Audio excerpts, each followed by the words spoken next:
Let's get started. Welcome, everyone. Thank you for joining. Um, this workshop is aimed at facilitating the development of the PISP 2.0 API for Mojaloop. Um, we, we're at a difficult point within the Mojaloop community at the moment in that we have a number of rather large deployments going on, which means there's a lot of the engineers that we would traditionally turn to for our contributions here are very busy elsewhere. But there's a lot of these adopters at the same time are also wanting to use the PISP interface. So we need more resource essentially. So we're particularly appealing to anyone who is interested in using the PISP interface, or an adopter who has particular interest in working with developers and for the PISP interface or the service built around it to maybe contribute to some development effort and get us over the line. So PISP 2.0 is a reality, and we can start to roll out services based on it. I'm not going to run this workshop myself. I'm going to hand over to colleagues in a minute. But I just want to highlight that a lot of, if not all, the design work has been done. There is still some refinement, of course, and we're at the point now where we no longer need anyone to look at the use cases or design work. We just need engineers to actually start building stuff. Now, there are three people who are going to be talking about this, not me. First, I should introduce Nathan Delmer.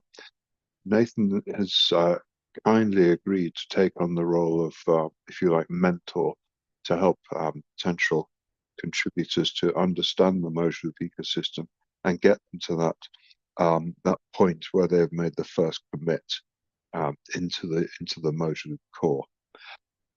Nathan, I don't know if you want to say a few words. There's no reason why you should have to. To you.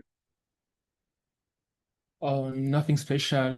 I'm happy to help anyone. If you have a question, I'm on Slack. You can contact me. I can help you to find your way.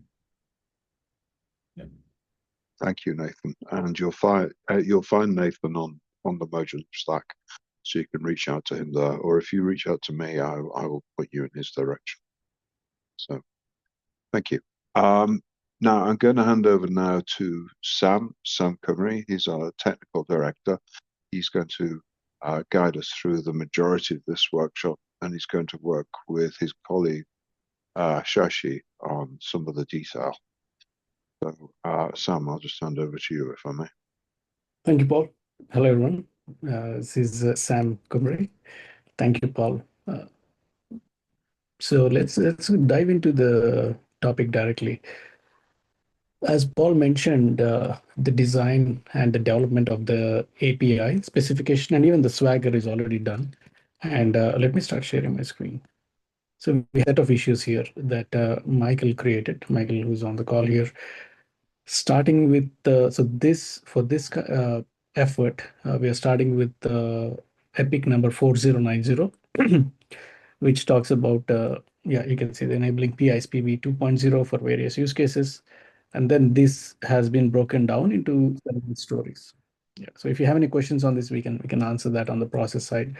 But what I wanted to show was you're free to take up these issues, put your name against these, and start implementing that. And with Nathan, Shashi, and others on the community side and the core team side, I will be happy to support you and guide you on that. And in fact, the goal of this workshop is to do just that: is to support and help developers and community members who want to join this work stream and start helping with the implementation of this PISP feature version 2.0. So what we did in our first workshop, this is actually our second workshop. In the first workshop, we kind of had a development onboarding or a workshop where we did live development with Shashi, where Shashi was developing a particular endpoint. We picked up this story 4176. So I'll tell you why we picked this shortly in a few seconds. But we started off with this, where you can see there is a particular resource TPP is short for third party payments, and TPP accounts request. We started off with this, and we looked at the various sides of things, how it is initiated, how it is handled, the post request, and then the put request, and the various steps involved. I wanted to keep that simple because after that, I wanted to go to the sequence diagram. And there are several resources here. Paul, I'm thinking either we have access to these or these are pinned on the PSP YouTube channel, but if not, we can do that, where there is an issue that captures all the helpful information references for PISP 2.0. Like you can see the specification, the Swagger, those kind of things. And then API snippets is where we have our API YAML file or the Swagger. And the specification file itself that describes the whole third-party API, the 3PPI API, the various resources, description around that, the schemas, the orchestration, message orchestration, data types, those kind of things. And coming to the sequence diagrams here, we have two high-level features in the third-party payment, which is the first one is the linking, and then the second one is the actual transfer. The transfer can be various use cases like a request to pay or normal PISP transfer. But these are the two high-level steps. The account linking part, we have a sequence for that, and then a transfer part, which is a PISP transfer we can see here. So these are the various steps. You can see that there is a lot of commonality here between normal P2P because essentially this builds on top of that. There are various third-party requests, but the underlying Rails is still involves the parties, codes, and transfers resources. So now I wanted to spend time on this part, which is the account linking with account discovery, because the story we saw earlier, story or you can probably call it a ticket or an issue, refers to implementing a particular resource. We took an endpoint. I hope you can see this. If not, let me maximize it. Paul, is this okay? The font size? It's perfectly clear to me. Thank you. So what we did in the last session was we took a sequence from step number 5 to 9. And that story we looked at referred to the implementation of this endpoint, third-party accounts request. And that is what we did. And today we'll go through that implementation as well. So we developed a framework. For those of you who are familiar with the code test harness framework, I think that is one of the first tools we talked about during demo onboarding, where we have a Docker compose that brings up the Mojaloop testing toolkit, which is kind of like a glorified Postman, but or maybe people disagree, but it kind of offers us a tool that can initiate requests and listen to callbacks and also give a UI and various fancy things on top of that. So we have the two components of the Mojaloop testing toolkit. There is a UI and the backend part, and then the actual service that we want to develop as part of your implementation effort. So to give a structure of what we use here, this is not set in stone, and people are free to choose a framework or structure that they like. But what we try to do here, because we have the Mojaloop testing toolkit, is we pick the service that we want to implement and then mock its adjacent services. So I want to scroll up here to show these as well. So if you want to implement the third-party SDK, so this service, then you pick this service and a framework for that, and then you mock the other endpoints, so that it is general practice to make things easier, to have a lower footprint for deploying all these locally, for easily developing integration tests, that kind of a thing. So we have developed a framework for that. Shashi will walk us through regarding that.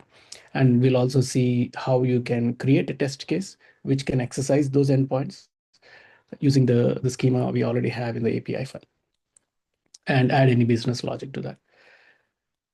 So the work we did previously was we wanted to implement the Mojaloop side of things. So if you see like these three entities that are involved. So we have the third party service, we have the payer DFSP, and we have the Mojaloop switch.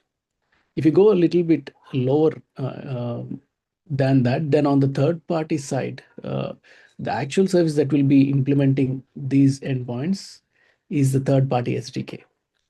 And for those of you who are familiar with how Mojaloop works, you know there is an SDK scheme adapter which sits on the DFSP boundary and helps interface with Mojaloop. So the changes here will be implemented on the SDK scheme adapter. And on the Mojaloop side, we have a third-party API service. So that is what we were implementing in the past workshop. So we use the Mojaloop testing toolkit to initiate this request here, number one. And on the Mojaloop side, we implemented this TPP API service, which listens to this request, does some processing. Sometimes it may involve business logic. Sometimes it may just involve validating the request, the entities involved in that, like the PSP is valid and active, DFSP is active and valid, those kind of things. And if there is additional authentication validation or consent validation, that will be there as well, depends on the resource. And then it either relays or sends the callback as required. So for a post TPP accounts request, it does some minimal processing and it initiates the request.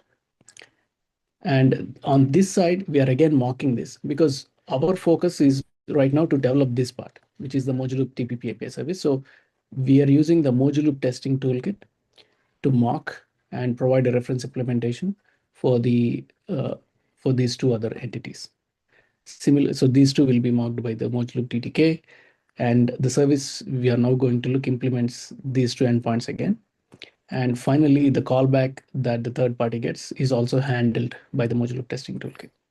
So this is what we did actually up to this point. Up to some fry tutorial is what we did in the previous story, 4177, I think. And we can also look at how we can apply this framework for a new story. If someone, let's say, wants to pick up this resource and implement that, starting with 14 and 18. Shashi already took a look at that to see like how the implementation for that looks like. We'll walk through that briefly.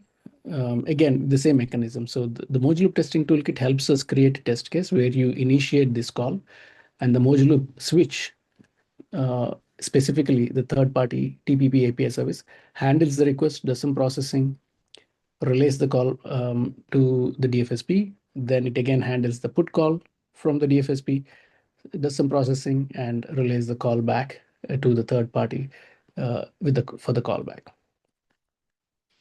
Any questions on this flow or sequence? Paul, any clarifying question? No, it's clear to me. I was just going to ask the audience, please don't be shy in coming forward. If you have any questions, please just speak up.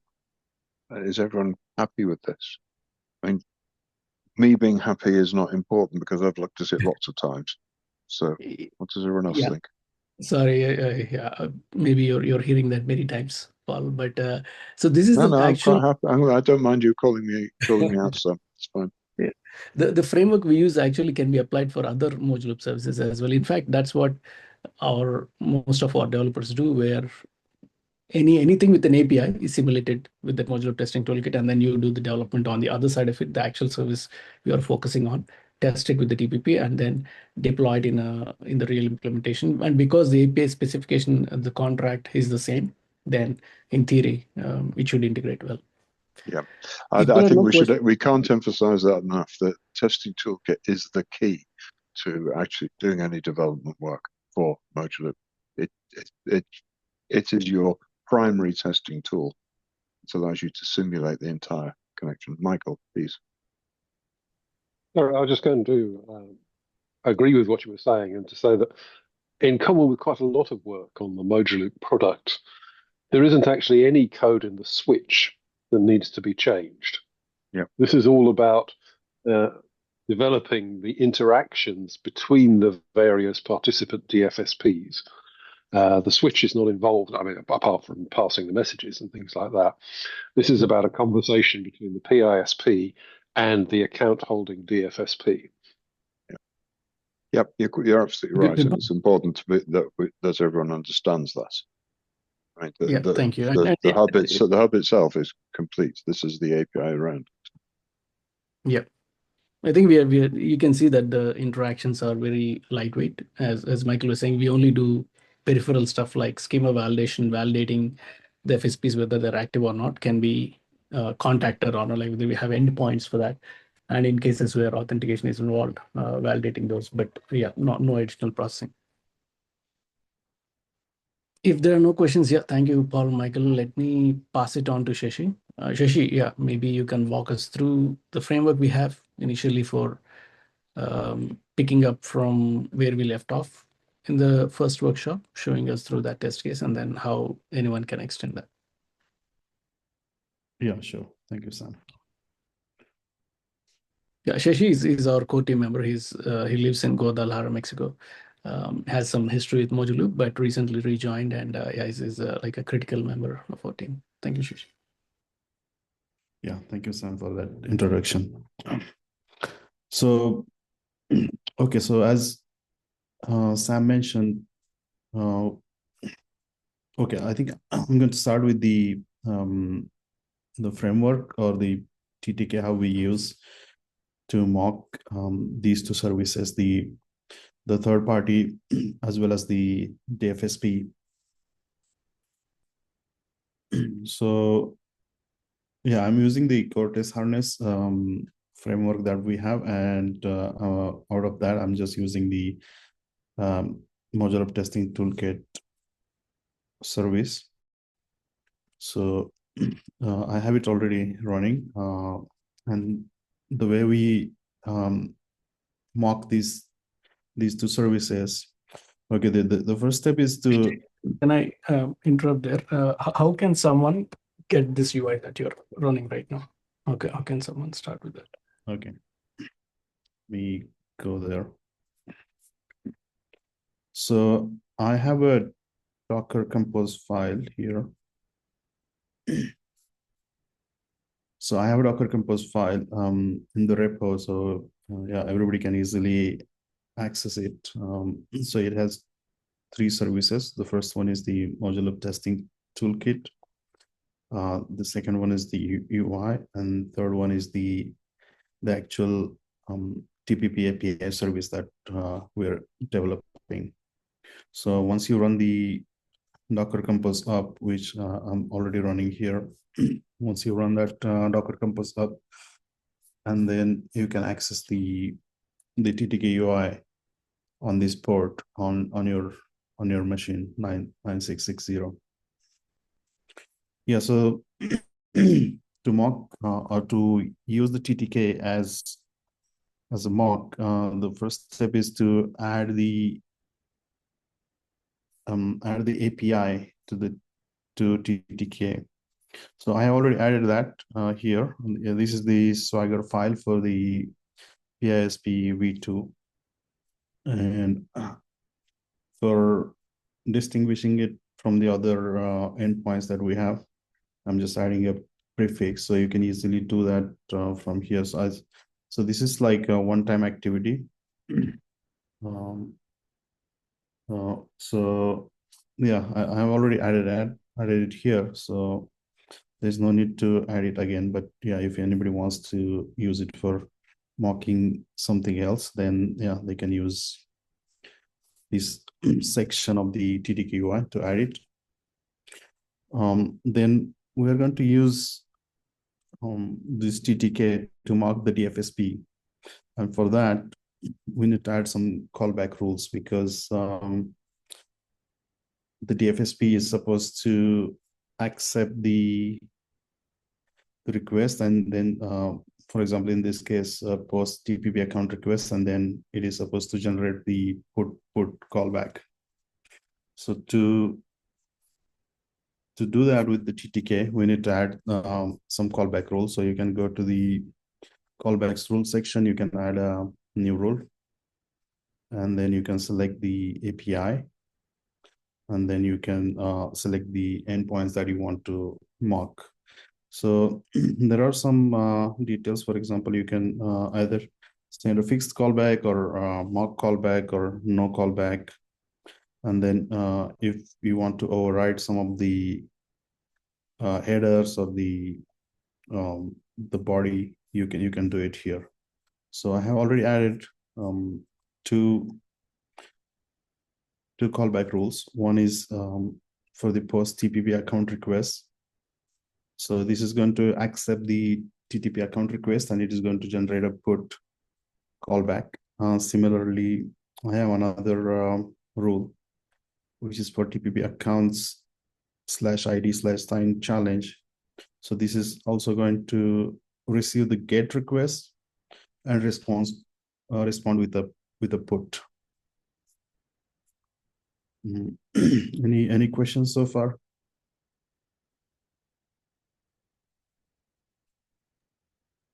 Okay, I think we're kind of assuming everyone knows the asynchronous nature of the Mojaloop APIs, where there is a post or a get call, which is processed asynchronously, and then there will be a callback, a put callback. So yeah, if you are familiar with that, I think this should make sense. Okay. Yeah, thank you, Sam. Yeah, then going next to the actual test. So you can go to the test runner, and I have already added this test, but yeah, you can import the existing test, or you can create a new test. So yeah, if you want to create a new test, you can click on this new test folder. So I already have those tests, so I'm going to just walk you through these two test cases. So the first test, okay, let me click on the editor. So the first test is post TPP account request. So this is the, okay, let me go back to the sequence diagram. So this is this request, which is getting the consent from the user to access the account information. So yeah, so in this case, the TTK will act as the third party, which is going to originate the request. So this is the request, and it is going to be sent to the switch. I have configured the endpoint here, and you can add all the required headers here, and this is the body, request body. So for now, I'm just going to disable the second phase, and I'm going to run the TPP accounts request and show how the actually message flows from each of the component. So let me just send this request. Okay, so you can see here, I have added only one test case, which is just to check the status code, but you can add additional test cases here. And now let's go to the logs and see how this looks as compared to the sequence diagram. Okay, so this is the first request, number 6. If you guys can see my screen. So this is the first one, which sends a post TPP accounts request. So here in this case, Mojaloop testing toolkit, acting as the third-party SDK, it is going to send this request out. And you can see it has the body that we defined.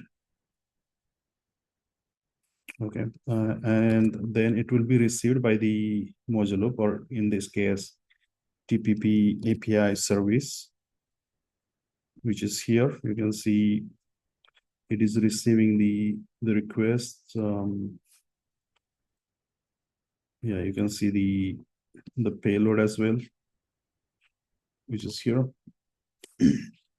And then what it is going to do, it is going to look up the endpoint where it needs to forward that request to. I'll come to the code in a minute, but yeah, it is going to look up the endpoint where it needs to send, and then it is going to send that or forward that request to the endpoint. So in this case, it is going to send that to the DFSP. So in our case, TTK is also acting as the DFSP. So you will see it will receive the request here, yeah, this part. So it will receive the request. You can see the body, and then it is going to generate a put callback because of the rules that we defined. So you can see here, it is generating a put callback, TPP account request slash the account ID, or the account request ID. And this is the body. The auth channel is OTP, and then it generated the auth token, and these are the additional properties which are required on the, or defined by the API. So it generates that callback. Now it is sending that callback. So, okay, all these logs show that it is sending that callback, which is number 10. It is going to send it back to the TPP API service. Okay, so yeah, so here you can see the TPP API service is receiving that, and I think you can see the body of the payload. Yeah, it's here. Yeah, you can see the payload. The OTP and the auth URI and other stuff. Okay, so now once the TPP API service receives this, the next step is the TPP API service is going to forward that to the third-party SDK. So third-party SDK in this case also is testing toolkit. So here you can see, okay, one more step is it is going to look up the endpoint that it needs to forward, send that request to. And then it is going to get that endpoint and send that that request to the third party. So, okay, this is the TTK acting as third party. So it is going to receive that put request.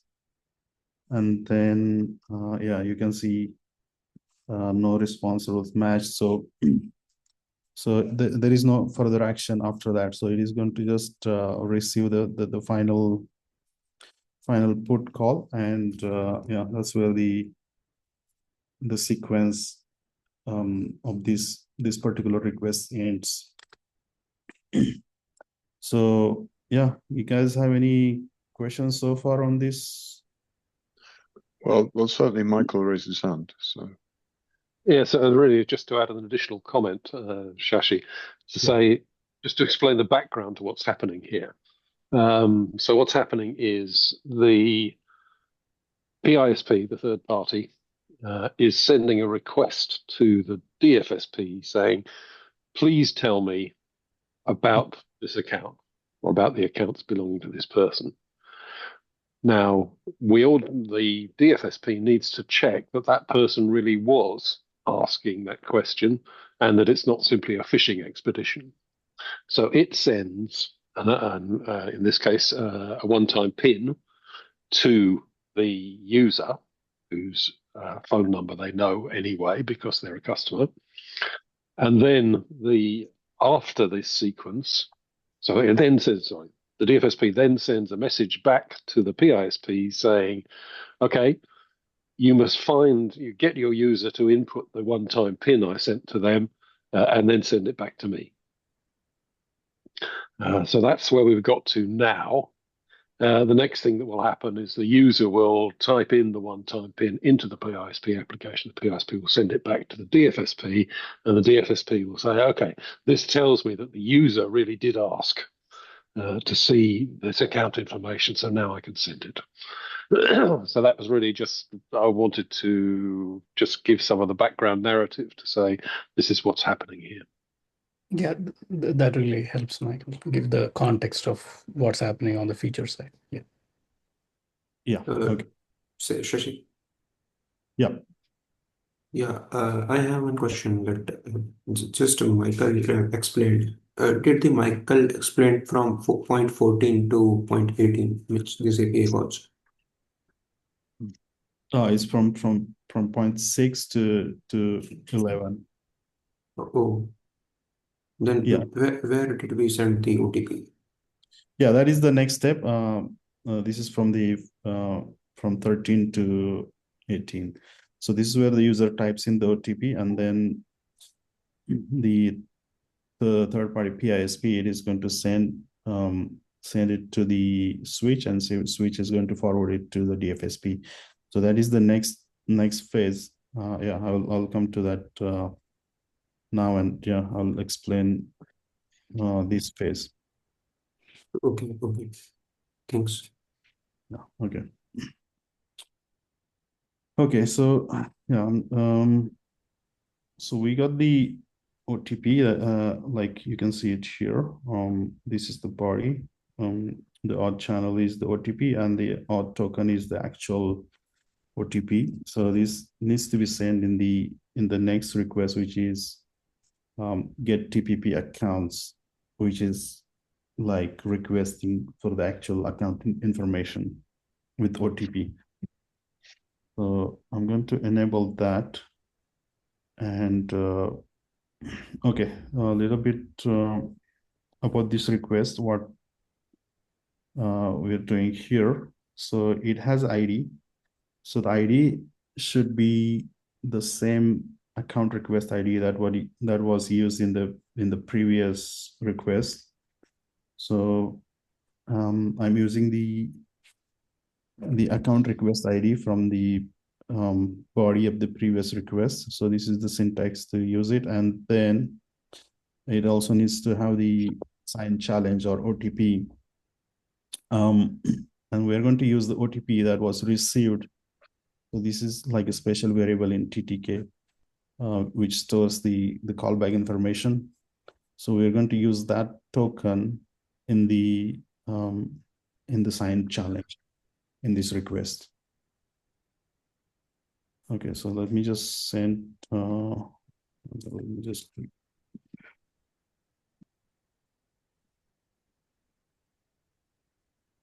Okay, now the request is successful. So I executed both of these workflows from 6 to 18. We already went through this part. So I'm just going to go through this part, which is the get the account information. Okay, so this is the TPP account request. Okay, we're getting the callback, put callback with the OTP. And then next step is to send that. Okay, so the next step starts from here. So we got that OTP here, which is 546364 for this particular account ID, which is here.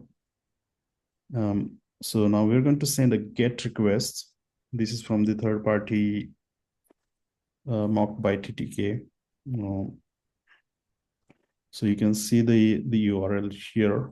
So GET, and it's going to send it to the Mojaloop switch, TPP account / account ID / sign challenge, which is the OTP. So yeah, depends on the implementation. If you want to encode it and use some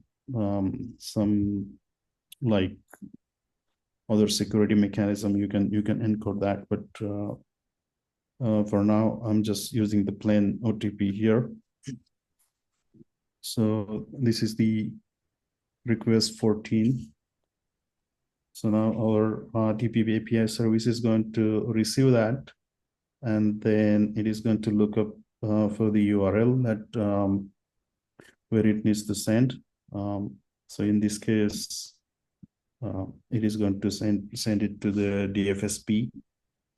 So DFSP is mocked by TTK, so it has this TTK URL, and it's going to forward that to the TTK or the DFSP. So the DFSP is going to receive it then the callback rule that we have already defined, it comes in picture, and it knows when I receive this get TPP accounts request, what I need to respond with. So the response should be the account information. So it is going to respond with the put TTP accounts. So you can see here, there is put TTP accounts that response generated, and it has a body with the account information. So it has a list of accounts as well as any additional information presented in form of extension list. So it is sending that callback. So all this logging is there, but yeah, you can see now this request is received by the switch or TTP API service, and you can see the payload which is here. Okay, yeah, with the extension list. So yeah, you can see the account. It has properties like account nickname, then address, currency. Yeah, all these are mocked values. That's why you see some garbage values here, but you can easily override those when you define the actual callback rules. So I haven't tried to override any of these. So you see the garbage values here. But yeah, you can easily override that in TTK. So the Mojaloop receives that account information, and the next step is to forward that to the third party PISP. So yeah, it is going to again look up for the endpoint where it needs to send, which is here. So it is going to get that from the Mojaloop hub, and then it is going to send that request to the third party. So the third party, you can see here, it is receiving. Okay, so that yeah, you see these logs because here TTK is acting as both DFSP as well as third party. So yeah, so some of these logs are from the previous callback. So here you can see it receives this request, and the request body with the account information, and that's where the flow ends.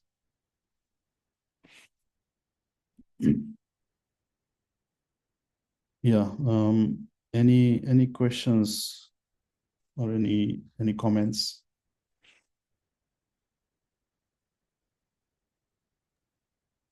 Shashi, Yeah. one common question I have that suppose I get an error or like by creating this signed challenge API, and when I'm trying to hit this signed challenge API from my TTK or Postman, I'm getting error. Then how do you have any proper methodology to debug, or how do you debug it if things don't go as expected?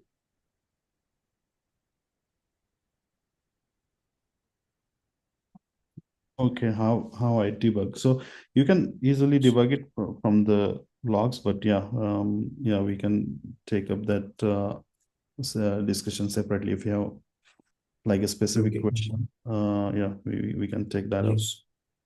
separately. And okay. And another question I have, but this is a little bit fundamental question. It might take long to answer, so we can also take this separately. But to ask the question, uh, I am not able to understand that where is the customer and how it is sending to the another TFSP's customer. Uh, this OTP thing makes sense to me, but I'm not able to understand the whole logic and the architecture. Am I Okay, right? okay. Got it. Michael, do you want to touch on that? Give the whole overview of the flow? Or Yes, of course. okay, yeah. Devesh, thanks for that question. Over to Michael. Sure. So what's happening, the process that we're talking about now is the process by which a customer of a PISP gives permission to the PISP to do things in relation to their account. So for instance, if you use PayPal or something like that, you'll know that there's a process that you go through where you say, okay, PayPal, I want to use you. Here are the details of my account.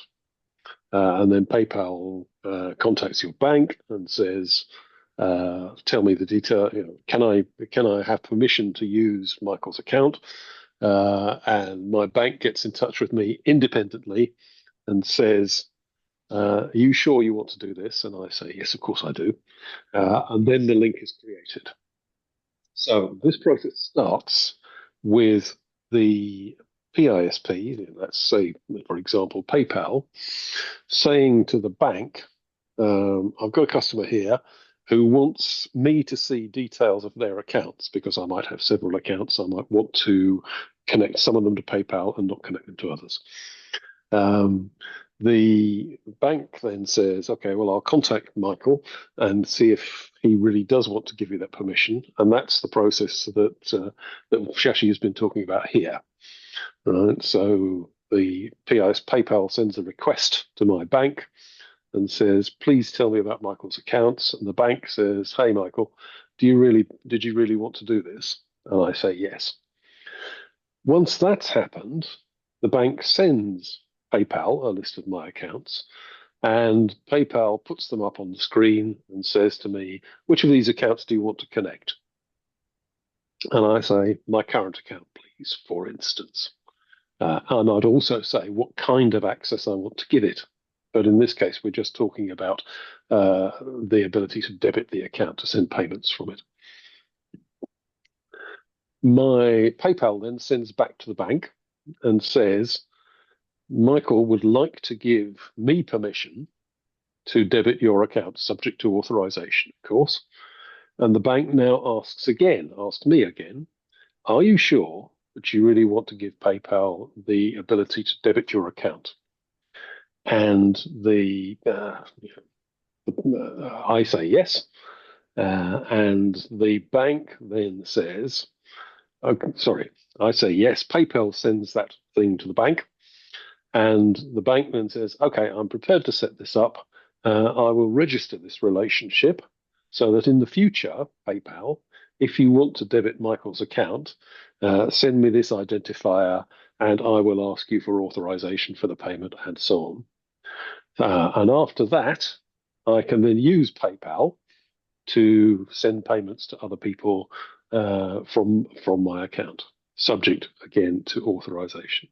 So that's the underlying process that we're talking about here. And as Shashi said, we're right at the beginning of that process now. We're just at the process, we're just in the part of the process where we want to get permission for the PISP, for PayPal or whoever it is, to see what accounts I have. When we originally started designing this interface, we just said, okay, well, the PISP can just ask that question, the bank will tell them. But we decided eventually, under good advice, that this wasn't a good idea because essentially it just meant that a PISP could go on fishing expeditions and find out what accounts everybody had.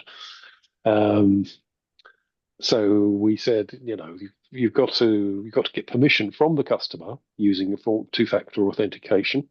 You've got to get permission from the customer to see this information. And once you've got that permission, then the bank will send the PISP, the information it wants to see. Does that make sense? Yes, Michael. At certain extent, I'm able to understand. Well, if it doesn't, then Devash, then please, or anybody else, say, I don't quite understand what happens in this process or why it happens like that, then please do ask. Devesh, do you use Google Pay? Yes. Yeah, Okay. so initially when you link to your account, it would have asked you like there would be a certain token sent and you have to respond using an SMS, correct? Yes, yes, yes, yes, yes, yes. That is this process. Yeah, that's exactly this. Okay. Now makes very much sense, sir. So we are at that part of creating Correct. APIs, and once we create this a part of APIs, then we move to doing the transactions and making calls. Yeah, once when your device, there is this trust relationship between the device, your account, and the user, then we can go into transfers in future. Yeah, so this is laying foundation for that. Makes sense, sir. So we are going to build an application, the Mojaloop application on Play Store, so that one can do this. Yeah. So we're not Okay. as much like what we are building here is what the stuff happens in the background, especially on the switch side and the SDK side. The user interactions, we're kind of relying on the actual PISP apps or third parties to handle that part. Our part is what happens behind the scenes. Okay, so last question. With whom I can replace this third party with, like Google Pay or PayPal? I can say that PayPal is third party. Yes, In this case, absolutely. Yeah. So this could be once this interface is put in place, then Google or PayPal or Alipay or anybody else can use it to interact with any participant DFSP in a Mojaloop scheme to say, I would like to connect to one of our customers' accounts. So what we're building, as I say, is the framework which allows Google Pay or Alipay or whoever it might be to set up this link to a DFSP account, so that subsequently one of their customers can use the link to send funds from their accounts. Very clear, Michael, Sam. Thank you. Yeah, just to add on that top of that, so this is the third party applications, payment applications like PayPal. This is like your bank, and this is the Mojaloop. So the API that we are building at this moment, or the TPP API service, is implementing this part. Yes. Okay. Okay. Yeah. Thank you, Shashi. All right. Okay. So so this is the actual request flow for this. The first step, account discovery and the consent or account discovery phase. So I'm just going to quickly go to the code a little bit and show how exactly you can add new endpoints. Okay, so this is the TPP API service. So it's already there on the Mojaloop GitHub. You can access it here. So I do have some local changes. I'm going to push them after this call. So it uses the standard framework for Node.js project that we have at Mojaloop, and we use the Node.js happy server to implement these endpoints. So the actual logic happens inside these handlers and domain. So so we stand up the API based on this Swagger file. So the definition of all those endpoints is already here in this OpenAPI.yaml, and then it is going to the happy server is going to read that definition, is going to stand up the endpoints. So the actual endpoints that, for example, you want to add a new endpoint, so that goes inside the index here. So these are the operations, and this is the corresponding handler. So for example, in this case, get accounts by user ID. So this one would be defined in your Swagger file. You can see here. So this is the endpoint, and this is the operation ID. So you need to register that here and the corresponding handler. So I'll get to the handler in a minute, but before that, you can define that route inside the route.js. Here is your route definition, the method, the path, and the handler. There are some tags which is just for auditing purpose, but yeah, so you need to define the method, the path, and the handler. The actual handler for this is defined here, which is TPP accounts ID get dot get. So the handler, I think there is a naming convention.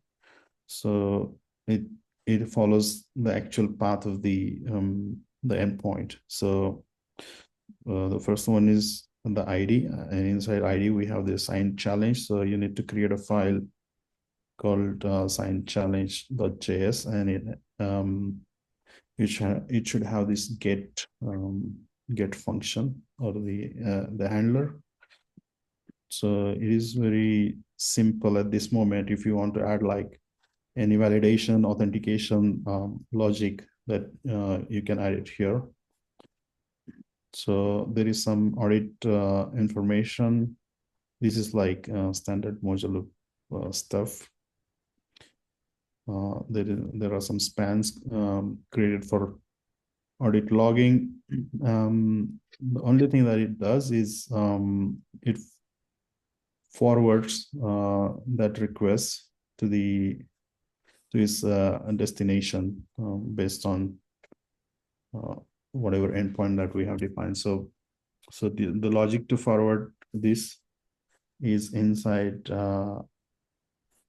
this file, which is under domain. So you can see this function is defined here.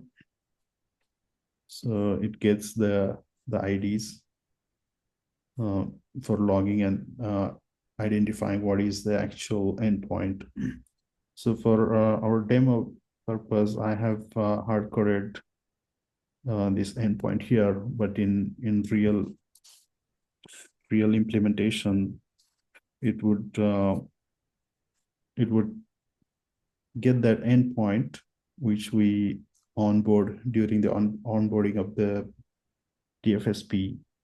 So that endpoint would be inside the Mojaloop hub, and is going to request that endpoint, and it is going to get the endpoint of the DFSP dynamically. So once it gets that endpoint, it is going to replace the actual ID and the signed challenge inside that endpoint, and then it is going to send the request. So yeah, so this is how the actual forwarding of this request works. If you want to add some additional business logic, that you can add it here. But for now, it is just a simple implementation which just forwards the request that it receives from third party to the FSP, and from the FSP to the third party. Yeah, regarding the this TTK UI and all the configurations, so it is inside here, Docker. I have already added those rules. So these are the two rules, one for each of the requests. This will help us to generate the callback rules. When you add a new endpoint, you need to add that here. And like I said, if you want to override the actual values in the generated response from TTK, you can use this mockref.json to define patterns to generate the actual body. For example, I'm using here OTP and then token. It has like 6 digits. So yeah, it will use these patterns to generate the callback responses body. Yeah, okay. And then you have the test cases. So there are 2 test cases which are these 2 test cases. These would be under the test.json. So you can import them like using this import folder, and then you can add additional test. You can export it, and you can check them in GitHub. Okay, I think we are on time. So yeah, is there any final question or comments for me? We are out of time and we started to lose people on the call. So please, any questions now? We can take a couple of minutes. Anyone got anything they'd like to raise? No? Okay, fine. You can reach out on the PISP Slack channel, which is let's see, ws.pisp. If you look for that Slack channel on the Mojaloop Slack, you'll find us there. Nathan is available for discussion. I would like to ask anyone here who is willing to maybe pick up one of these user stories and start working along the lines that we've presented today, then please reach out. I think that's about it for now. I'll share the recording on the PISP Slack channel, and it could be a useful resource for anyone who's interested in this in any case. So thanks everyone for attending. Thank you, Shashi, for all your work. Thank you to Sam and Nathan. And thank you for Devash for all of your insightful questions. Brilliant. Thank you, everyone, and goodbye. Thanks, everyone. Thank you.